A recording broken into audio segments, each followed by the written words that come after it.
ಓಂ ಶಾಂತಿ. ಬಾಬಾರವರ ಜ್ಞಾನದ ಗಂಗೆಯಲ್ಲಿ ಮೀಯಲು ಸಿದ್ಧರಿದ್ದೀರಾ? ಶಿವವಾಣಿ ಚಾನೆಲ್ನ ಇಂದಿನ ಈ ವಿಶೇಷ ಸಂಚಿಕೆಗೆ ನಿಮ್ಮೆಲ್ಲರಿಗೂ ಪ್ರೀತಿಯ ಸ್ವಾಗತ. ಬಾಬಾರವರು ನಮಗಾಗಿ ನೀಡುವ ಪ್ರತಿದಿನದ ಮುರಳಿ ಕೇವಲ ಮಾತುಗಳಲ್ಲ, ಅವು ನಮ್ಮ ಜೀವನದ ದಾರಿದೀಪ. ಇಂದಿನ ದಿನನಿತ್ಯದ ಮುರಳಿ ಮಂಥನದ ಮೂಲಕ ನಾವು ಸ್ವಯಂ ಪರಿವರ್ತನೆಯ ಹಾದಿಯಲ್ಲಿ ಒಂದು ಹೆಜ್ಜೆ ಮುಂದೆ ಸಾಗೋಣ. ಬನ್ನಿ, ಇಂದಿನ ಮಧುರ ಮಹಾವಾಕ್ಯಗಳನ್ನು ಆಲಿಸೋಣ. ನಾವೆಲ್ಲರೂ ಒಂದು ಕ್ಷಣ ಊಹಿಸ್ಕೊಳ್ಳೋಣ. ನಾವು ಕಳೆದ 2,500 ವರ್ಷಗಳಿಂದ ಒಂದೇ ಒಂದು ಭಾರವಾದ, ಚುಚ್ಚುವಂತಹ ಮತ್ತು ಅತ್ಯಂತ ಕಿರಿಕಿರಿಯುಂಟು ಮಾಡುವ ಹಳೆ ಬಟ್ಟೆಯನ್ನ ಧರಿಸಿದೀವಿ ಅಂತ. 2,500 ವರ್ಷಗಳ ಹಳೆಯ ಬಟ್ಟೆ. ಹೌದು. ಮತ್ತು ಆ ಬಟ್ಟೆಯ ಭಾರದಿಂದ ನಾವೆಲ್ಲರೂ ಸಂಪೂರ್ಣವಾಗಿ ಸುಸ್ತಾಗಿ ಹೋಗಿದ್ದೀವಿ. ಆಗ ಯಾರಾದ್ರೂ ಬಂದು ಅತ್ಯಂತ ಹಗುರವಾದ, ಹೊಳೆಯುವ, ಚಿನ್ನದ ಬಣ್ಣದ ಒಂದು ಸುಂದರವಾದ ಹೊಸ ಡ್ರೆಸ್ ಅನ್ನು ಉಚಿತವಾಗಿ ಕೊಡ್ತಾರೆ. ಓ ವಾವ್, ಅದ್ಭುತವಾದ ಉಡುಗೊರೆ ಅದು ಅಲ್ವಾ? ಆದ್ರೆ ನಾವವರಿಗೆ, ಇಲ್ಲಪ್ಪ, ನನಗೆ ಈ ಹಳೆ ಹರಿದ ಬಟ್ಟೆಯೇ ಅಭ್ಯಾಸವಾಗಿದೆ, ಇದೇ ಸಾಕು ಅಂತ ಹೇಳಿದ್ರೆ ಹೇಗಿರುತ್ತೆ? ಅದು ಕೇಳಲು ಎಷ್ಟು ವಿಚಿತ್ರವಾಗಿದೆ ಅನಿಸುತ್ತೆ ಅಲ್ವಾ? ಯಾರಾದ್ರೂ ಆ ರೀತಿ ಹೇಳೋಕ್ ಸಾಧ್ಯನಾ ಅಂತ ಅನ್ಸುತ್ತೆ. ಎಕ್ಸಾಕ್ಟ್ಲಿ. ಆದ್ರೆ ಇಂದಿನ ಗಹನವಾದ ಮಂಥನದಲ್ಲಿ ನಾವು ಗಮನಿಸಬೇಕಾದ ವಿಷಯ ಏನಂದ್ರೆ, ನಮ್ಮ ಹಳೆಯ ಸಂಸ್ಕಾರಗಳು ಮತ್ತು ಅಭ್ಯಾಸಗಳ ವಿಚಾರದಲ್ಲಿ ನಾವೆಲ್ಲರೂ ಮಾಡ್ತಿರೋದು ಇದನ್ನೇ ಗತ್ತಾ? ಓಂ ಶಾಂತಿ. ಇದು ಅತ್ಯಂತ ಸೂಕ್ಷ್ಮವಾದ ಮತ್ತು ಆಳವಾದ ಹೋಲಿಕೆ. ಅಂದ್ರೆ ಆ ಹಳೆಯ ಭಾರವಾದ ಬಟ್ಟೆ ಎಂದರೆ ನಮ್ಮ ದೇಹಭಾನ, ಲೈಕ್ ಆ ಬಾಡಿ ಕಾನ್ಷಿಯಸ್ನೆಸ್. ಹೌದು, ಖಂಡಿತ. ನಾವು ಅರ್ಧಕಲ್ಪದಿಂದ, ಅಂದ್ರೆ ದ್ವಾಪರ ಯುಗದಿಂದ ಆ ಭಾರವನ್ನು ಹೊತ್ತುಕೊಂಡೇ ಬಂದಿದ್ದೇವಿ. ಈಗ ಶಿವಬಾಬಾ ಅವರು ನಮಗೆ ಆ ಸತ್ಯಯುಗದ ಗೋಲ್ಡನ್ ಡ್ರೆಸ್ ಅನ್ನು, ಅಂದ್ರೆ ಸಂಪೂರ್ಣ ಸತೋಪ್ರಧಾನವಾದ ಹಗುರವಾದ ಸ್ಥಿತಿಯನ್ನು ನೀಡಲು ಬಂದಿದ್ದಾರೆ. ಆದ್ರೂ ನಾವು ಆ ಹಳೆಯ ಅಭ್ಯಾಸಗಳನ್ನು ಬಿಡಲು ಹಿಂದೇಟು ಹಾಕ್ತೀವಿ. ನಿಜ. ಆ ಹೊಸ ಉಡುಗೊರೆಯನ್ನು ಸ್ವೀಕರಿಸಲು ನಾವು ನಮ್ಮ ಈ ಹಳೆಯ ಸಂಸ್ಕಾರಗಳಿಗೆ, ಆ ಹಳೆಯ ಸ್ವಭಾವಗಳಿಗೆ ಶಾಶ್ವತವಾದ ವಿದಾಯ ಹೇಳಲೇಬೇಕು ಅಲ್ವಾ? ಖಂಡಿತ. ಲೌಕಿಕ ಜಗತ್ತಿನಲ್ಲಿ ಹೊಸ ವರ್ಷ ಬಂತು ಅಂದ್ರೆ ಸಾಕು, ಕೇವಲ ಒಂದು ದಿನದ ಪಾರ್ಟಿಗಾಗಿ, ತಾತ್ಕಾಲಿಕ ಖುಷಿಗಾಗಿ ಏನೆಲ್ಲ ಮಾಡ್ತಾರೆ. ಆದ್ರೆ ಬಾಬಾ ನಮಗೆ ನೀಡ್ತಿರೋದು ಇಡೀ 21 ಜನ್ಮಗಳ ಅವಿನಾಶಿ ಉಡುಗೊರೆ. ಹೌದು, 21 ಜನ್ಮಗಳ ಗ್ಯಾರಂಟಿ. ಅದೇ. ಈ ಸುಂದರವಾದ ಆಧ್ಯಾತ್ಮಿಕ ಪ್ರಯಾಣವನ್ನು ಅರ್ಥ ಮಾಡಿಕೊಳ್ಳಲು ನೇರವಾಗಿ ಬಾಬಾರವರ ಆ ಮಧುರ ಮಹಾವಾಕ್ಯಗಳನ್ನೇ ಆಲಿಸೋಣ. ಖಂಡಿತ. ಮಧುರ ಮಕ್ಕಳೇ, ಹೊಸ ವರ್ಷದಲ್ಲಿ ಎಲ್ಲಾ ಆತ್ಮರಿಗೆ ಸಂದೇಶವನ್ನು ಕೊಟ್ಟು ಗೋಲ್ಡನ್ ಪ್ರಪಂಚದ ಉಡುಗೊರೆ ಕೊಡಿ. ತಂದೆಯ ಸಮಾನರಾಗಲು ಆತ್ಮಾಭಿಮಾನಿ ಆಗುವ ಸ್ವಭಾವವನ್ನು ಸ್ವಾಭಾವಿಕವಾಗಿ ಮಾಡಿಕೊಳ್ಳಿ. ನೋಡಿ, ಈ ವಾಕ್ಯದಲ್ಲಿ ಬಾಬಾ ಅವರು ಬಳಸಿದ ಆ ಸ್ವಾಭಾವಿಕವಾಗಿ ಎಂಬ ಪದದ ಕಡೆಗೆ ನಾವು ಬಹಳ ಗಮನ ಹರಿಸಬೇಕು. ಸ್ವಾಭಾವಿಕವಾಗಿ ಅಂದ್ರೆ ನ್ಯಾಚುರಲ್ ಆಗಿ. ಹೌದು.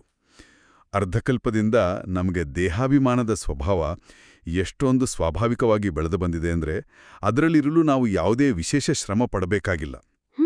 ಅದು ಡಿಫಾಲ್ಟ್ ಆಗ್ಬಿಟ್ಟಿದೆ ನಮ್ಗೆ. ಎಕ್ಸಾಕ್ಟ್ಲಿ. ಯಾರಾದರೂ ನಮ್ಮನ್ನು ಬೈದ್ರೆ ಕೋಪ ತಾನಾಗೇ ಬರುತ್ತೆ. ಅದಕ್ಕಾಗಿ ನಾವೇನು ಯಾವುದೇ ಕ್ಲಾಸ್ಗೆ ಹೋಗ್ಬೇಕಾಗಿಲ್ಲ. ಹಾಗಾದ್ರೆ ಈಗ ನಾವು ಆತ್ಮಾಭಿಮಾನಿ ಅಥವಾ ದೇಹಿ ಅಭಿಮಾನಿ ಸ್ಥಿತಿಯನ್ನು ಅಷ್ಟೇ ಸ್ವಾಭಾವಿಕವಾಗಿ ಮಾಡ್ಕೋಬೇಕಲ್ವಾ? ಖಂಡಿತ. ನಾವೇನಾದ್ರೂ ದೇಹಿ ಅಭಿಮಾನಿ ಸ್ಥಿತಿಯಲ್ಲಿರಲು ಅತಿಯಾಗಿ ಪರಿಶ್ರಮ ಪಡ್ತಿದ್ದೀವಿ ಅಂದ್ರೆ ಅಲ್ಲೆಲ್ಲೋ ಒಂದು ಕಡೆ ನಮ್ಮೊಳಗೆ ಯುದ್ಧ ನಡೀತಿದೆ ಅಂತ ಅರ್ಥ. ನಿಜ. ಬಾಬಾ ಸ್ಪಷ್ಟವಾಗಿ ಹೇಳ್ತಾರೆ, ಪರಿಶ್ರಮ ಪಡುವ ಮಕ್ಕಳು ಅವರಿಗೆ ಇಷ್ಟವಾಗೋದಿಲ್ಲ ಅಂತ. ಹೌದು, ನಮ್ಮ ಲಕ್ಷ್ಯ ಮತ್ತು ಲಕ್ಷಣಗಳೆರಡೂ ಸಮಾನವಾಗಿರ್ಬೇಕು. ಇವತ್ತು ಬಾಬಾ ಅವರು ಎಲ್ಲರನ್ನೂ ಅತ್ಯಂತ ಪ್ರೀತಿಯಿಂದ ಲವಲೀನರಾಗಿರುವ ಸ್ವರೂಪದಲ್ಲಿ ನೋಡ್ತಾ 3 ಅಭಿನಂದನೆಗಳನ್ನು ನೀಡುತ್ತಿದ್ದಾರೆ ಗೊತ್ತಾ? ಓ ವಾವ್, 3 ಅಭಿನಂದನೆಗಳು. ಅವು ಯಾವುವು?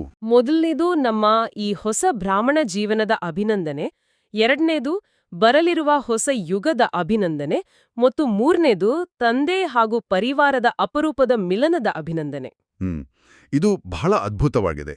ಲೌಕಿಕ ಮನುಷ್ಯರು ಆ ಒಂದು ದಿನದ ತಾತ್ಕಾಲಿಕ ಸಂತೋಷದಲ್ಲಿ, ಹೊಸ ವರ್ಷದ ಆಚರಣೆಯ ಭ್ರಮೆಯಲ್ಲಿ ಕಳೆದು ಹೋಗಿದ್ರೆ, ಸಂಗಮ ಯುಗದಲ್ಲಿರುವ ಜ್ಞಾನಿ ಆತ್ಮರು ಸದಾಕಾಲದ ಅತೀಂದ್ರಿಯ ಸುಖವನ್ನು ಅನುಭವಿಸುತ್ತಿದ್ದಾರೆ. ಅತೀಂದ್ರಿಯ ಸುಖ ಅಂದ್ರೆ ಅದು ಇಂದ್ರಿಯಗಳಿಗೆ ಮೀರಿದ ಸುಖ ಅಲ್ವಾ? ಹೌದು. ಈ 3 ಅಭಿನಂದನೆಗಳು ಕೇವಲ ಶುಭಾಶಯಗಳಲ್ಲ. ಅವು ನಮ್ಮ ಆಂತರಿಕ ಸ್ಥಿತಿಯನ್ನು, ನಮ್ಮ ಸ್ಮೃತಿಯನ್ನು ಸಂಪೂರ್ಣವಾಗಿ ಬದಲಾಯಿಸುವ ಶಕ್ತಿ ಹೊಂದಿವೆ. ಪ್ರಪಂಚದ ಸ್ಥಿತಿಯನ್ನು ನಾವು ನೋಡಿದ್ರೆ ಈಗ 4 ಕಡೆ ದುಃಖ, ಅಶಾಂತಿ ಮತ್ತು ಭಯ ತಾಂಡವವಾಡ್ತಿದೆ. ಖಂಡಿತ. ಎಲ್ಲಿ ನೋಡಿದ್ರೂ ಅಶಾಂತಿ ಇದೆ. ಇಂಥ ಸಮಯದಲ್ಲಿ ನಮ್ಮ ಕಲ್ಯಾಣಕಾರಿ ಸ್ವರೂಪ ಜಾಗೃತವಾಗಬೇಕು. ನಾವೆಲ್ಲರೂ ಮಾಸ್ಟರ್ ಕಲ್ಯಾಣಕಾರಿಗಳಾಗಬೇಕು. ಹೌದು, ಬಾಬಾ ಹೇಳ್ತಾರೆ ಪ್ರತಿಯೊಬ್ಬ ದುಃಖಿ ಆತ್ಮನಿಗೂ ಪರಮಾತ್ಮನ ಸಂದೇಶ ತಲುಪಬೇಕು ಅಂತ. ಭವಿಷ್ಯದಲ್ಲಿ ಯಾವುದೇ ಆತ್ಮವು ನಮಗೆ ಈ ಸ್ವರ್ಣಿಮ ಯುಗದ ಉಡುಗೊರೆ ಸಿಗ್ಲೇ ಇಲ್ಲ, ನಮ್ಮ ತಂದೆ ಬಂದಿದ್ರೂ ನಮ್ಗೆ ಯಾರೂ ಹೇಳೇ ಇಲ್ಲ ಅಂತ ದೂರು ನೀಡಬಾರ್ದು. ನಿಜ, ಪ್ರತಿಯೊಬ್ಬರಿಗೂ ಸಂದೇಶ ಸಿಗಲೇಬೇಕು. ಆದ್ರೆ ಪ್ರಾಯೋಗಿಕವಾಗಿ ನೋಡಿದ್ರೆ ನಾವೇನು ರಸ್ತೆಯಲ್ಲಿ ನಿಂತ್ಕೊಂಡು ಪ್ರತಿಯೊಬ್ಬರಿಗೂ ಕರಪತ್ರ ಹಂಚಲು ಸಾಧ್ಯವಿಲ್ಲ ಅಲ್ವಾ? ಹಾಗಾದ್ರೆ ಪ್ರತಿಯೊಬ್ಬರಿಗೂ ಸಂದೇಶ ತಲುಪಿಸುವುದು ಅಂದ್ರೆ ಏನು? ಇದೊಂದು ಬಹಳ ಅದ್ಭುತವಾದ ಪ್ರಶ್ನೆ. ಸಂದೇಶ ನೀಡುವುದು ಅಂದ್ರೆ ಕೇವಲ ಬಾಯಿಂದ ಜ್ಞಾನವನ್ನು ಹೇಳುವುದಲ್ಲ. ಮತ್ತೆ ಹೇಗಾಗತ್ತೆ ಅದು? ನಮ್ಮ ಬಳಿ ಇರುವ ಗುಣಗಳ ಖಜಾನೆ, ಶಕ್ತಿಗಳ ಖಜಾನೆಯನ್ನು ಇತರಿಗೆ ನಮ್ಮ ವೈಬ್ರೇಷನ್ ಮೂಲಕ ನೀಡುವುದು. ನಮ್ಮ ಪ್ರಾಯೋಗಿಕ ಜೀವನ, ನಮ್ಮ ದೃಷ್ಟಿ ಮತ್ತು ವೃತ್ತಿಯ ಮೂಲಕ ಅವರಿಗೆ ಆ ಶಾಂತಿಯ ಅನುಭವ ಮಾಡಿಸುವುದು. ಅಂದ್ರೆ ನಮ್ಮ ನಡೆನುಡಿಯೇ ಸಂದೇಶವಾಗ್ಬೇಕು. ಎಕ್ಸಾಕ್ಟ್ಲಿ. ಯಾರೋ ಒಬ್ರು ಬಹಳ ಕೋಪದಲ್ಲಿ ನಮ್ಮ ಬಳಿ ಬಂದಾಗ ನಾವು ಅವರಿಗೆ ತಿರುಗಿ ಕೋಪ ಮಾಡಿಕೊಳ್ಳದೆ ನಮ್ಮ ಶಾಂತಿಯ ಶಕ್ತಿಯಿಂದ ಅವರನ್ನು ತಂಪಾಗಿಸಿದ್ರೆ ಅದುವೇ ಅವರಿಗೆ ಸಿಗುವ ಅತಿದೊಡ್ಡ ಪರಮಾತ್ಮನ ಸಂದೇಶ. ಇದು ನಿಜವಾದ ಸೇವೆ. ಹೌದು. ಪ್ರತಿಯೊಬ್ಬರ ಮೇಲೂ ವಿಶೇಷವಾದ ದಯೆ ಇರಬೇಕು ಅನ್ನೋದು ಶಿವಬಾಬಾರವರ ಇಚ್ಛೆ. ಆದ್ರೆ ಇಲ್ಲೊಂದು ದೊಡ್ಡ ಸಮಸ್ಯೆ ಇದೆ ಗೊತ್ತಾ? ನಾವೆಲ್ಲರೂ ತಂದೆಯ ಸಮಾನರಾಗ್ಬೇಕು ಅಂತ ಅತ್ಯಂತ ಶ್ರೇಷ್ಠವಾದ ಲಕ್ಷ್ಯವನ್ನು ಇಟ್ಕೊಂಡಿದೀವಿ. ಆದ್ರೆ ದೈನಂದಿನ ಜೀವನದಲ್ಲಿ ಪುರುಷಾರ್ಥ ಮಾಡುವಾಗ ಅನೇಕ ಬಾರಿ ನಮ್ಮ ಬಾಯಿಂದ ನಾನು ಹೀಗಾಗ್ಬೇಕು ಅಂತ ಬಯಸ್ತೀನಿ, ಆದರೆ ಅನ್ನೋ ಪದ ಬಂದ್ಬಿಡುತ್ತೆ. ಆ ಆದರೆ ಅನ್ನೋದು ಬಹಳ ಕಾಡುತ್ತೆ ಎಲ್ಲರನ್ನೂ. ಈ ಆದರೆ ಲೈಕ್ ಇಂಗ್ಲಿಷ್ನಲ್ಲಿ ಬಟ್ ಅಂತೀವಲ್ಲ, ಇದರ ಹಿಂದಿನ ಮನೋವಿಜ್ಞಾನ ಏನು? ಇದು ಯಾಕೆ ಪದೇ ಪದೇ ನಮ್ಮ ದಾರಿ ತಡೆಯುತ್ತೆ? ನೋಡಿ, ಈ ಆದರೆ ಅನ್ನೋದು ಕೇವಲ ಒಂದು ಪದವಲ್ಲ. ಇದು ನಮ್ಮ ಶುದ್ಧವಾದ ಸಂಕಲ್ಪ ಮತ್ತು ನಮ್ಮ ಹಳೆಯ ಕಠಿಣ ಸಂಸ್ಕಾರಗಳ ನಡುವೆ ನಡೆಯುವ ಘರ್ಷಣೆ, ಲೈಕ್ ಒಂದು ಫ್ರಿಕ್ಷನ್ ಇದ್ದ ಹಾಗೆ. ನಮ್ಮ ಒಳಗಿನ ಯುದ್ಧ ಅಂತ ಹೇಳಬಹುದಾ? ಹೌದು, ಖಂಡಿತ. ಬಾಬಾ ಇದನ್ನ ಬಹಳ ಸುಂದರವಾಗಿ ವಿಶ್ಲೇಷಿಸ್ತಾರೆ. ನಾವು ಜ್ಞಾನದ ಆಧಾರದ ಮೇಲೆ ಎತ್ತರಕ್ಕೆ ಹಾರಲು ಬಯಸ್ತೀವಿ, ಆದರೆ ನಮ್ಮ ಹಳೆಯ ಅಭ್ಯಾಸಗಳ ಭಾರ ನಮ್ಮನ್ನ ಕೆಳಗೆಳೆಯುತ್ತೆ. ಈ ಆದರೆ ಅನ್ನೋದು ಮಾಯೆಯ ಒಂದು ಅತಿ ಸೂಕ್ಷ್ಮವಾದ ರೂಪ. ಉದಾಹರಣೆಯನ್ನು ನೀಡ್ತಾರೆ. ನಾವೊಮ್ಮೆ ಯೋಚನೆ ಮಾಡಬೇಕು, ಬ್ರಹ್ಮಬಾಬಾ ಅವರಿಗೆ ಎಷ್ಟೊಂದು ದೊಡ್ಡ ಯಜ್ಞದ ಜವಾಬ್ದಾರಿ ಇತ್ತಲ್ವಾ? ಎಕ್ಸಾಕ್ಟ್ಲಿ, ಅದು ಸಾಮಾನ್ಯ ಜವಾಬ್ದಾರಿ ಅಲ್ಲ. ಸಾವಿರಾರು ಮಕ್ಕಳ ಪಾಲನೆ ಮಾಡಬೇಕು, ಲೆಕ್ಕಾಚಾರಗಳನ್ನು ನೋಡ್ಕೊಳ್ಬೇಕು. ಒಂದು ವೇಳೆ ಇಂದಿನ ಕಾರ್ಪೊರೇಟ್ ಜಗತ್ತಿನ ಸಿಇಒ ಆಗಿದ್ರೆ ಆ ಭಾರಕ್ಕೆ ಸುಸ್ತಾಗಿ ಹೋಗ್ತಿದ್ರು. ಆದ್ರೂ ಬ್ರಹ್ಮಬಾಬಾ ಅವರು ಎಂದಿಗೂ ಆ ಜವಾಬ್ದಾರಿಯ ಭಾರವನ್ನು ಅನುಭವಿಸಲಿಲ್ಲ. ಇದು ಹೇಗೆ ಸಾಧ್ಯವಾಯಿತು? ಯಾಕಂದ್ರೆ ಅವರು ತಮ್ಮನ್ನು ತಾವು ಕೇವಲ ನಿಮಿತ್ತ ಮಾತ್ರ ಮತ್ತು ಟ್ರಸ್ಟಿ ಅಂತ ತಿಳಿದಿದ್ರು. ಮಾಡಿಸುವ ಮಾಲೀಕ ಶಿವಬಾಬಾ ಆಗಿದ್ದಾರೆ, ನಾನು ಕೇವಲ ಮಾಡುವವನಾಗಿದ್ದೀನಿ ಅನ್ನೋ ಭಾವನೆ ಅವರಲ್ಲಿತ್ತು. ಟ್ರಸ್ಟಿ ಅಂದ್ರೆ ಅಮಾನತುದಾರ. ಹೌದು. ಲೌಕಿಕ ಜಗತ್ತಿನ ಉದಾಹರಣೆ ತೆಗೆದುಕೊಂಡ್ರೆ, ಒಂದು ಕಂಪನಿಯಲ್ಲಿ ಇದು ನನ್ನ ಪ್ರಾಜೆಕ್ಟು, ಇದು ಫೇಲ್ ಆದ್ರೆ ನನ್ನ ಮರ್ಯಾದೆ ಹೋಗುತ್ತೆ ಅಂದುಕೊಳ್ಳುವ ಮ್ಯಾನೇಜರ್ ಯಾವಾಗ್ಲೂ ಆತಂಕದಲ್ಲಿರ್ತಾನೆ ಅಲ್ವಾ? ಖಂಡಿತ. ಆ ಟೆನ್ಷನ್ ಅವನಿಗೆ ನಿದ್ದೆ ಕೂಡ ಮಾಡೋಕ್ ಬಿಡಲ್ಲ. ಆದ್ರೆ ನಾನು ಕೇವಲ ಈ ಪ್ರಾಜೆಕ್ಟ್ ಅನ್ನು ನಿರ್ವಹಿಸುತ್ತಿರುವ ಇನ್ಸ್ಟ್ರುಮೆಂಟ್, ಇದರ ಅಂತಿಮ ಫಲಿತಾಂಶ ಮಾಲೀಕನಿಗೆ ಸೇರಿದ್ದು ಅಂದುಕೊಂಡಾಗ ಅಲ್ಲಿ ಭಾರ ಇರೋದಿಲ್ಲ. ಈ ನಾನು ಮಾಡ್ತಿದ್ದೀನಿ ಅನ್ನೋ ಅಹಂಕಾರವೇ ನಮ್ಮ ಎಲ್ಲ ಸುಸ್ತುಗಳಿಗೆ ಕಾರಣ. ನಿಜ. ಈ ನಾನು ಮತ್ತು ನನ್ನದು ಅನ್ನೋ ಭಾವನೆ ಬಂದಾಗ್ಲೇ ಮಾಯೆ ಪ್ರವೇಶ ಮಾಡೋದು ಅಲ್ವಾ? ನಾನ್ ಮೊದ್ಲೇನ್ ಅನ್ಕೊಳ್ತಿದ್ದೆ ಅಂದ್ರೆ ಮಾಯೆ ಎನ್ನುವುದು ಹೊರಗಿನಿಂದ ಬರುವ ಯಾವುದೋ ರಾಕ್ಷಸ ಶಕ್ತಿ, ಅದ್ ನಮಗಾಗಿ ಕಾಯ್ತಿರತ್ತೆ ಅಂತ. ಬಹಳಷ್ಟು ಜನ ಹಾಗೆ ಅಂದ್ಕೊಳ್ತಾರೆ. ಆದ್ರೆ ಇಂದಿನ ಮುರಳಿಯ ಆಳವಾದ ಅಧ್ಯಯನದಿಂದ ನನಗೆ ಅರ್ಥವಾಗಿದ್ದೇ ಬೇರೆ. ಮಾಯೆ ಹೊರಗಿನಿಂದ ಬರುವ ಆಕ್ರಮಣವಲ್ಲ, ಬದಲಾಗಿ ಅದು ನಮ್ಮ ಒಳಗಿನ ಶೂನ್ಯತೆ, ಲೈಕ್ ಒಂದು ವ್ಯಾಕ್ಯೂಮ್. ನಿಖರವಾಗಿ ಹೇಳಿದ್ರಿ. ಬಾಬಾ ಹೇಳ್ತಾರೆ, ಮಾಯೆ ತಾನಾಗೆ ಬರೋದಿಲ್ಲ ಅಂತ. ನಾವೇ ಶಕ್ತಿಗಳನ್ನು ಬಳಸೋದನ್ನ ಬಿಟ್ಬಿಡ್ತೀವಿ. ಅಂದ್ರೆ ನಮ್ಮ ಆಂತರಿಕ ಶಕ್ತಿಗಳ ಬಾಗಿಲನ್ನು ನಾವೇ ತೆರೆದಿಡ್ತೀವಿ. ಬಾಗಿಲು ತೆರೆದಿಟ್ರೆ ಕಳ್ರು ಬರೋದು ಸಹಜ ತಾನೇ? ಹೌದು. ನಾವು ಹಗುರವಾದ ವ್ಯರ್ಥ ಸಂಕಲ್ಪಗಳನ್ನು ಮಾಡಲು ಶುರು ಮಾಡಿದ ತಕ್ಷಣ ಮಾಯೆ ಒಳಗೆ ಬಂದ್ಬಿಡುತ್ತೆ. ಈ ವ್ಯರ್ಥ ಸಂಕಲ್ಪಗಳು ಅಂದ್ರೆ ನಮ್ಮ ಸ್ಮಾರ್ಟ್ಫೋನ್ನಲ್ಲಿ ಹಿನ್ನೆಲೆಯಲ್ಲಿ ಓಡುತ್ತಿರುವ ಬ್ಯಾಕ್ಗ್ರೌಂಡ್ ಆಪ್ಗಳಿದ್ದಾಗೆ ಅನ್ಸುತ್ತೆ. ಬಹಳ ಒಳ್ಳೆ ಹೋಲಿಕೆ ಇದು. ನಾವು ಫೋನನ್ನು ಬಳಸದೇ ಇದ್ರೂ ಆ ಆಪ್ಗಳು ಬ್ಯಾಟರಿಯನ್ನು ಖಾಲಿ ಮಾಡ್ತಲೇ ಇರ್ತವೆ ಅಲ್ವಾ? ಅದೇ ರೀತಿ ಈ ವ್ಯರ್ಥ ಯೋಚನೆಗಳು ನಮ್ಮ ಆತ್ಮದ ಶಕ್ತಿಯನ್ನು ಹೀರಿಬಿಡ್ತವೆ. ಆಮೇಲೆ ಮಾಯೆ ಬಂದಾಗ ಅದನ್ನು ಎದುರಿಸಲು ನಮ್ಮ ಬಳಿ ಶಕ್ತಿಯೇ ಇರೋದಿಲ್ಲ. ಹೌದು. ಅದಕ್ಕಾಗಿಯೇ ಈ ಹಳೆಯ ವರ್ಷದ ಬೀಳ್ಕೊಡುಗೆಯ ಜೊತೆಗೆ ಮಾಯೆಯ ಭಿನ್ನ ಭಿನ್ನ ರೂಪಗಳಿಗೂ ಮತ್ತು ವ್ಯರ್ಥ ಸಂಕಲ್ಪಗಳಿಗೂ ಶಾಶ್ವತವಾದ ವಿದಾಯ ಹೇರುವ ಸಾಹಸವನ್ನು ನಾವು ಮಾಡಬೇಕು ಅಂತ ಬಾಬಾ ಹೇಳ್ತಿದ್ದಾರೆ. ಆದ್ರೆ ಇಲ್ಲಿ ವಾಸ್ತವಕ್ಕೆ ಬರೋಣ. ಈ ಸಾಹಸಕ್ಕಾಗಿ ಬಾಬಾ ಒಂದು ಹೋಂವರ್ಕ್ ಅಥವಾ ಸವಾಲನ್ನು ನೀಡಿದ್ದಾರೆ ಗೊತ್ತಾ? ಆ 10 ನಿಮಿಷದ ಅಭ್ಯಾಸ ಅಲ್ವಾ? ಹೌದು. ದಿನದಲ್ಲಿ 24 ಬಾರಿ 10 ನಿಮಿಷಗಳ ಕಾಲ ಎಲ್ಲವನ್ನೂ ಬಿಟ್ಟು ಕೇವಲ ಒಂದೇ ಸ್ಮೃತಿಯಲ್ಲಿ ಮನ್ಮನಾಭವ ಸ್ಥಿತಿಯಲ್ಲಿ ಕುಳಿತುಕೊಳ್ಳುವ ಅಭ್ಯಾಸ. ಪ್ರಾಮಾಣಿಕವಾಗಿ ಹೇಳಬೇಕಂದ್ರೆ ಕಾರ್ಪೊರೇಟ್ ಕೆಲಸ ಮಾಡುವ ಅಥವಾ ಮನೆ ಮಕ್ಕಳ ಜವಾಬ್ದಾರಿ ಇರುವ ವ್ಯಕ್ತಿಗೆ ದಿನದಲ್ಲಿ 24 ಬಾರಿ 10 ನಿಮಿಷ ಸಮಯ ತೆಗೆಯೋದು ಅಸಾಧ್ಯದ ಮಾತಲ್ವಾ? ಇದು ಮೇಲ್ನೋಟಕ್ಕೆ ಕಷ್ಟ ಅಂತ ಅನ್ಸುತ್ತೆ. ಇದು ಪುರುಷಾರ್ಥಿಗಳಿಗೆ ತಾವು ಫೇಲ್ ಆಗ್ತಿದ್ದೀವಿ ಅನ್ನೋ ಭಾವನೆ ಮೂಡ್ಸಲ್ವಾ? ಇದೊಂದು ಪ್ರತಿಯೊಬ್ಬ ಪುರುಷಾರ್ಥಿಯ ಮನಸ್ಸಿನಲ್ಲೂ ಬರುವ ಅತ್ಯಂತ ಸಹಜವಾದ ಪ್ರಶ್ನೆ. ಬಾಬಾರವರಿಗೂ ಮಕ್ಕಳ ಪ್ರಾಯೋಗಿಕ ಕಷ್ಟಗಳ ಅರಿವಿದೆ. ಬಾಬಾ ಕೇವಲ ಶಿಸ್ತಿನ ಅಧಿಕಾರಿಯಲ್ಲ ಅಲ್ವಾ, ಅವರು ಅತ್ಯಂತ ಮಧುರವಾದ ತಂದೆಯಾಗಿದ್ದಾರೆ. ನಿಜ, ಅವರು ಸಾಗರ, ಪ್ರೀತಿಯ ಸಾಗರ. ಅವ್ರು ಹೇಳ್ತಾರೆ, ಒಂದು ವೇಳೆ 10 ನಿಮಿಷ ಮಾಡಲು ಆಗ್ಲಿಲ್ಲ ಅಂದ್ರೆ 5 ನಿಮಿಷ ಮಾಡಿ, 7 ನಿಮಿಷ ಮಾಡಿ, ಅಥವಾ ಕನಿಷ್ಠ 8 ನಿಮಿಷವಾದ್ರೂ ಮಾಡಿ ಅಂತ. ಆದ್ರೆ ಆ ಅಭ್ಯಾಸವನ್ನು ಬಿಡಬೇಡಿ. ಅಂದ್ರೆ ಕನ್ಸಿಸ್ಟೆನ್ಸಿ ಮುಖ್ಯ. ಎಕ್ಸಾಕ್ಟ್ಲಿ. ಇಲ್ಲಿ ಮುಖ್ಯವಾದದ್ದು ಸಮಯದ ಉದ್ದವಲ್ಲ, ಬದಲಾಗಿ ಆ 5 ನಿಮಿಷಗಳ ಗುಣಮಟ್ಟ. ಆ 5 ನಿಮಿಷಗಳಲ್ಲಿ ಸಂಪೂರ್ಣವಾದಿ ದೇಹಭಾನವನ್ನು ಮರೆತು ಜ್ಯೋತಿರ್ಬಿಂದು ಸ್ಥಿತಿಯಲ್ಲಿ ಇರಬೇಕು. ಅಲ್ಲಿ ಕೇವಲ ಯೋಚನೆಗಳಲ್ಲಿ ಕಳೆದು ಹೋದ್ರೆ ಆ 5 ನಿಮಿಷವೂ ವ್ಯರ್ಥವಾಗುತ್ತೆ. ಅಂದ್ರೆ ನಿರಂತರ ಸಂಪರ್ಕವನ್ನು ಕಡಿದುಕೊಳ್ಳಬಾರದು. ಆದ್ರೆ ಬಾಬಾ ಇಷ್ಟು ಒತ್ತಾಯಪೂರ್ವಕವಾಗಿ ಈ ಅಭ್ಯಾಸವನ್ನ ಯಾಕೆ ಮಾಡಿಸ್ತಿದ್ದಾರೆ? ಇದರ ಹಿಂದಿನ ತುರ್ತು ಅರ್ಜೆನ್ಸಿ ಏನು? ಇದರ ಹಿಂದಿನ ದೊಡ್ಡ ಕಾರಣವೇ ಆ ಅಚಾನಕ್ ಸಮಯ. ಅಚಾನಕ್ ಸಮಯ ಅಂದ್ರೆ ಸಡನ್ ಆಗಿ ಬರುವಂಥದ್ದಲ್ವಾ? ಹೌದು. ಪ್ರಪಂಚದ ಪರಿಸ್ಥಿತಿಗಳು ಬಹಳ ವೇಗವಾಗಿ ಕೆಡ್ತಿವೆ.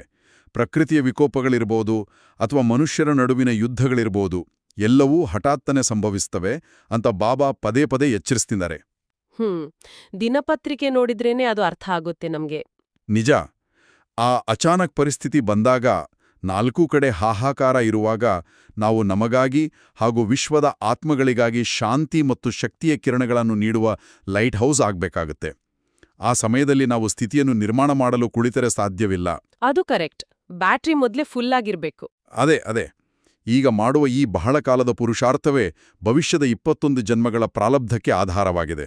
ಇದೊಂದು ಗಂಭೀರವಾದ ಎಚ್ಚರಿಕೆಯ ಗಂಟೆ ಅನ್ಸುತ್ತೆ. ಆ ಅಚಾನಕ್ ಸಮಯಕ್ಕಾಗಿ ನಮ್ಮ ಮನಸ್ಸಿನ ಸ್ಥಿತಿ ಸದಾ ಸಿದ್ಧವಾಗಿರ್ಬೇಕು. ಇದಕ್ಕಾಗಿ ಬಾಬಾ ಅವರು ಆಲ್ಮೈಟಿ ಅಥಾರಿಟಿಯಾಗಿ ನಮ್ಗೆ ಸ್ವಮಾನದ ಖಜಾನೆಯ ದೊಡ್ಡ ಮಾಲೆಯನ್ನೇ ನೀಡಿದಾರಲ್ವಾ? ಈ ಸ್ವಮಾನಗಳ ಮಾಲೆ ಎಷ್ಟೊಂದು ಶಕ್ತಿಶಾಲಿಯಾಗಿದೆ. ನಾವು ಈ ಶ್ರೇಷ್ಠ ಸ್ವಮಾನಗಳಲ್ಲಿ ಉದಾಹರಣೆಗೆ ನಾನು ಮಾಸ್ಟರ್, ಸರ್ವಶಕ್ತಿವಾನ್, ನಾನು ವಿಘ್ನ ವಿನಾಶಕ ಹೀಗೆ ಸ್ಥಿತರಾದಾಗ ದೇಹಬಾನ ಸಂಪೂರ್ಣವಾಗಿ ಸಮಾಪ್ತಿಯಾಗುತ್ತೆ. ಆ ಹಳೆಯ ಬಟ್ಟೆ ತಾನಾಗಿಯೇ ಕಳಚಿ ಬೀಳುತ್ತೆ. ಹೌದು. ನೀವು ಆ ಹಳೆಯ ಭಾರವಾದ ಬಟ್ಟೆಯ ಬಗ್ಗೆ ಹೇಳಿದ್ರಲ್ಲ, ಆ ಬಟ್ಟೆಯನ್ನು ಕಳಚಿಡಲು ಈ ಸ್ವಮಾನಗಳೇ ಅತ್ಯುತ್ತಮ ಸಾಧನ. ನಾನು ಮಾಸ್ಟರ್ ಆಲ್ಮೈಟಿ ಅಥಾರಿಟಿ ಎಂಬ ಅರಿವಿದ್ದಾಗ ಕಚೇರಿಯ ಸಣ್ಣಪುಟ್ಟ ರಾಜಕೀಯಗಳು ಅಥವಾ ಯಾರೋ ಆಡಿದ ಕಟುವಾದ ಮಾತುಗಳು ನಮ್ಮನ್ನು ಅಲಗಾಡಿಸಲು ಸಾಧ್ಯವಿಲ್ಲ. ನಮ್ಮ ಐಡೆಂಟಿಟಿಯೇ ಬದಲಾಗಿಬಿಡುತ್ತೆ. ಅಂದ್ರೆ ಪ್ರತಿನಿತ್ಯ ಮುಂಜಾನೆ ಅಮೃತ ವೇಳೆ ಒಂದು ನಿರ್ದಿಷ್ಟ ಸ್ವಮಾನವನ್ನು ಬುದ್ಧಿಯಲ್ಲಿ ಇಟ್ಕೊಂಡು ದಿನವಿಡೀ ಆ ಸ್ವಮಾನದ ಆಧಾರದ ಮೇಲೆ ನಮ್ಮ ಪ್ರತಿಯೊಂದು ಕರ್ಣವನ್ನು ಮಾಡಬೇಕು. ಖಂಡಿತ. ಆಗ ವ್ಯರ್ಥ ಸಂಕಲ್ಪಗಳಿಗೆ ಜಾಗವೇ ಇರೋದಿಲ್ಲ. ನಾವು ಬಾಬಾರವಾಗಿ ಕೈ ಹಿಡಿದು ನಡೆದಂತೆ ಆಗುತ್ತೆ. ಬಾಬಾರಿಗೆ ಲೌಕಿಕ ಕೈಗಳಿಲ್ಲ, ಆದ್ರೆ ಅವರ ಶ್ರೀಮತವೇ ಅವರ ಕೈಯಾಗಿದೆ ಅಲ್ವಾ? ಹೌದು.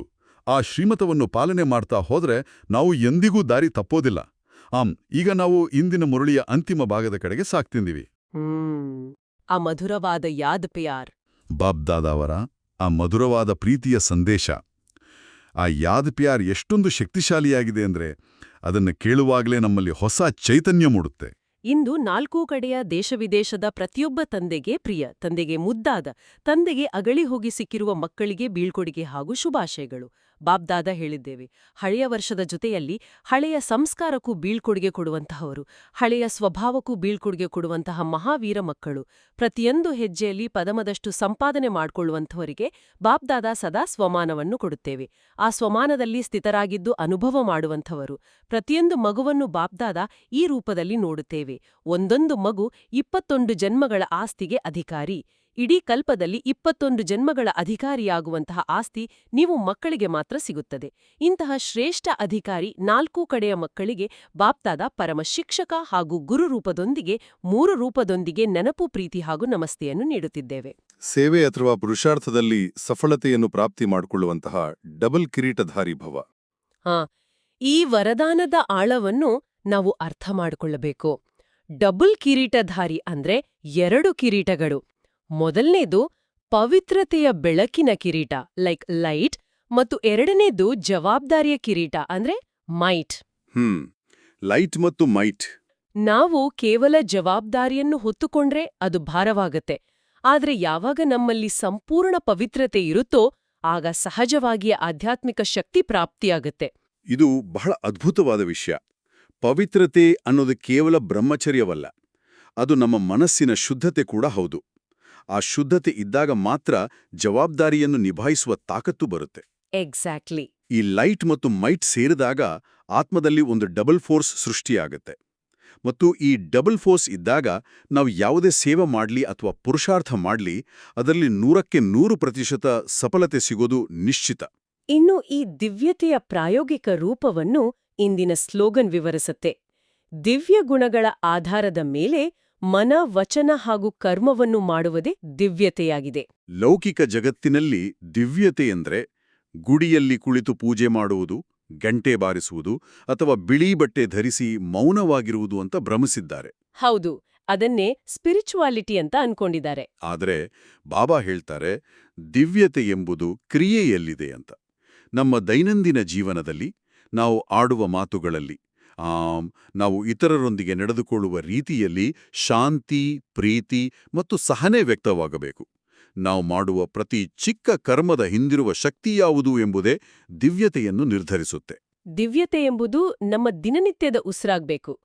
ಇನ್ನು ಅವ್ಯಕ್ತ ಇಶಾರೆಯಲ್ಲಿ ಬಾಬಾ ಅವರು ಒಂದು ಅತ್ಯದ್ಭುತವಾದ ಮೆಟಫರ್ ಅಂದ್ರೆ ರೂಪಕವನ್ನು ಬಳಸಿದ್ದಾರೆ. ಆ ಕಬ್ಬಿಣದ ಉದಾಹರಣೆ ಅಲ್ವಾ? ಹೌದು. ಬಾಬಾ ಹೇಳ್ತಾರೆ, ಮಹಾನರಾಗಲು ಮಧುರತೆ ಮತ್ತು ನಮ್ರತೆಯ ಗುಣ ಧಾರಣೆ ಮಾಡಿ ಅಂತ. ಇಲ್ಲಿ ಕಬ್ಬಿಣವನ್ನು ಬಿಸಿ ಮಾಡಿ ಮೃದುಗೊಳಿಸುವ ಉದಾಹರಣೆ ಕೊಟ್ಟಿದ್ದಾರೆ.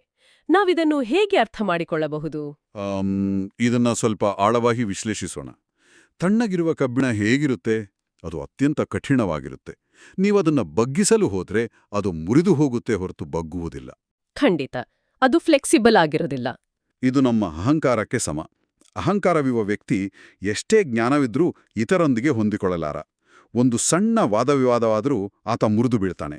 ಆದರೆ ಅದೇ ಕಠಿಣ ಕಬ್ಬಿಣವನ್ನು ಯೋಗಾಗ್ನಿಯಲ್ಲಿ, ಅಂದ್ರೆ ಬಾಬಾರವರ ಪ್ರೀತಿಯ ನೆನಪಿನ ಬೆಂಕಿಯಲ್ಲಿ ಕಾಯಿಸಿದಾಗ ಏನಾಗುತ್ತೆ? ಅದು ಕೆಂಪಾಗಿ ಅತ್ಯಂತ ಮೃದುವಾಗುತ್ತೆ. ಎಕ್ಸಾಕ್ಟ್ಲಿ. ಆ ಮೃದುವಾದ ಕಬ್ಬಿಣವನ್ನು ನೀವು ಯಾವ ಆಕಾರಕ್ಕೆ ಬೇಕಾದರೂ ತರಬಹುದು, ಲೈಕ್ ಮೋಲ್ಡ್ ಮಾಡಬಹುದು. ಓ ವಾ!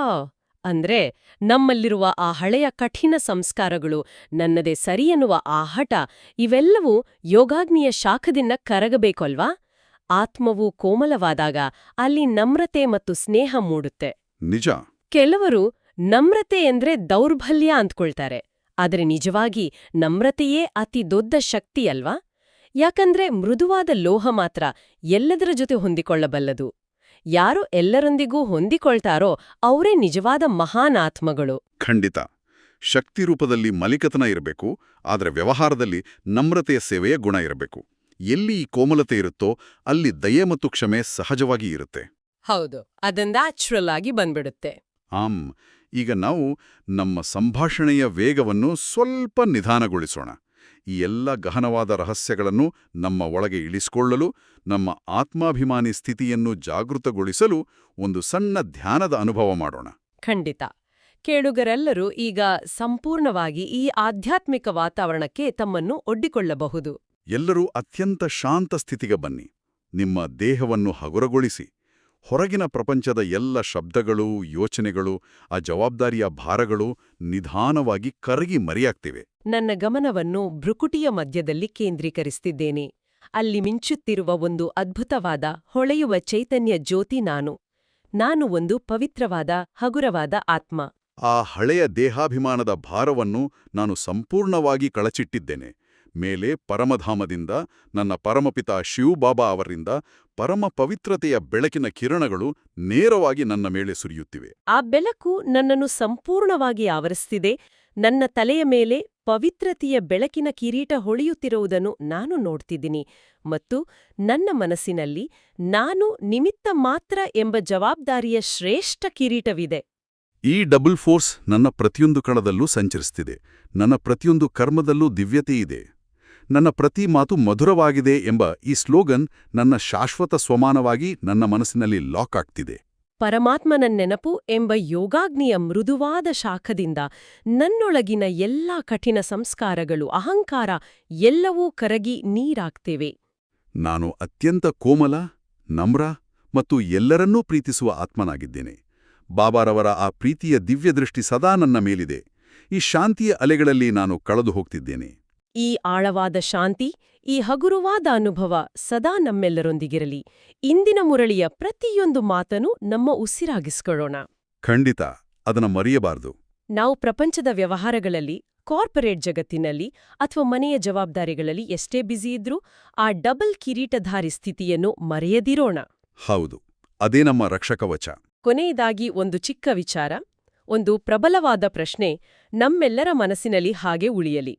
ಮುಂದಿನ ಬಾರಿ ನಾವು ನಮ್ಮ ಮನೆಯ ಬಾಗಿಲು ತೆಗೆದು ಜಗತ್ತಿನ ಕಡೆಗೆ ನೋಡುವಾಗ ಆ ಕಲುಷಿತ, ದುಃಖಮಯ ವಾತಾವರಣ, ಆ ಹಳೆಯ ಜಗತ್ತು ನಮ್ಮನ್ನು ಪ್ರಭಾವಿಸುತ್ತದೆಯೋ? ಅಥವಾ ನಮ್ಮ ಕಣ್ಣುಗಳಲ್ಲಿ ಹೊಳೆಯುತ್ತಿರುವ ಸತ್ಯಯುಗದ ಗೋಲ್ಡನ್ ಡ್ರೆಸ್ನ ಪ್ರತಿಬಿಂಬ ಜಗತ್ತಿಗೆ ಕಾಣುತ್ತದೆಯೋ? ಎಕ್ಸಾಕ್ಟ್ಲಿ. ಕಲುಷಿತ ಜಗತ್ತಿಗೆ ಬೆಳಕಾಗಬೇಕಾದವರು ನಾವು. ಆತ್ಮಾಭಿಮಾನಿ ಸ್ಥಿತಿಯ ಆ ಹೊಳಪು ಸದಾ ನಮ್ಮ ಮುಖದಲ್ಲಿ ಬೆಳಗುತ್ತಿರಲಿ. ಇಂದಿನ ಈ ಜ್ಞಾನದ ಮಾತುಗಳು ನಿಮ್ಮ ದಿನವನ್ನು ಪವಿತ್ರವಾಗಿಸಲಿ ಎಂದು ಆಶಿಸುತ್ತೇವೆ. ಹಿರಿಯರು ಹೇಳಿದಂತೆ, ಕೇಳುವುದು ಸುಲಭ, ಮಂಥನ ಮಾಡುವುದು ಶ್ರೇಷ್ಠ. ಪ್ರತಿದಿನ ಹೀಗೆಯೇ ಬಾಬಾರವರ ಮಧುರ ಮಹಾವಾಕ್ಯಗಳನ್ನು ಆಲಿಸಲು ಮತ್ತು ಜೀವನದಲ್ಲಿ ಅಳವಡಿಸಿಕೊಳ್ಳಲು ಮರೆಯಬೇಡಿ. ನಿಮಗೆ ಈ ವಿಡಿಯೋ ಇಷ್ಟವಾಗಿದ್ದರೆ ದಯವಿಟ್ಟು ಲೈಕ್ ಮಾಡಿ ಮತ್ತು ನಿಮ್ಮ ಆತ್ಮೀಯರೊಂದಿಗೆ ಶೇರ್ ಮಾಡಿ. ಇಂತಹ ದಿನನಿತ್ಯದ ಮುರಳಿ ಮಂಥನಕ್ಕಾಗಿ ನಮ್ಮ ಶಿವವಾಣಿ ಚಾನೆಲ್ಗೆ ಈ ಕೂಡಲೇ ಸಬ್ಸ್ಕ್ರೈಬ್ ಆಗಿ. ಸದಾ ಖುಷಿಯಾಗಿರಿ, ಶಾಂತಿಯಿಂದರಿ. ಓಂ ಶಾಂತಿ.